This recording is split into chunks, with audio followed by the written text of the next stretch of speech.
Anggota DPR RI Ahmad Sahroni menolak tantangan debat Salsa Erwina Huta Galung terkait isu tunjangan DPR RI.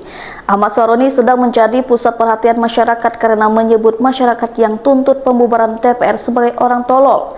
Terkait pernyataan Sahroni, masyarakat marah dan terjadi demo besar-besaran dan semakin mendesak agar lembaga legislatif itu dibubarkan.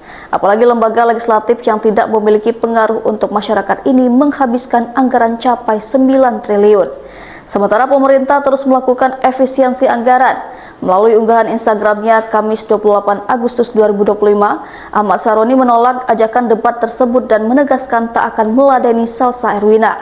Salsa Erwina seorang influencer sekaligus aktivis muda Indonesia yang baru-baru ini viral karena menantang debat terbuka anggota DPR RI Ahmad Sahroni terkait isu tunjangan DPR.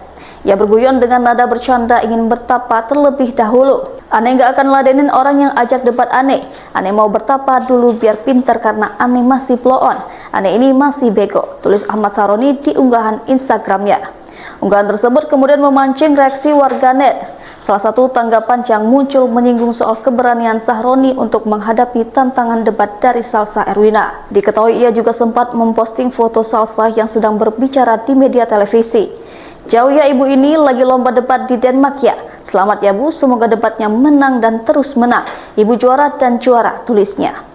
Sebelumnya Salsa mempertanyakan kenapa di tengah defisit anggaran, DPR justru menerima dana hingga 9,96 triliun dalam APBN 2025 tanpa mampu menunjukkan kontribusi signifikan terhadap kesejahteraan rakyat.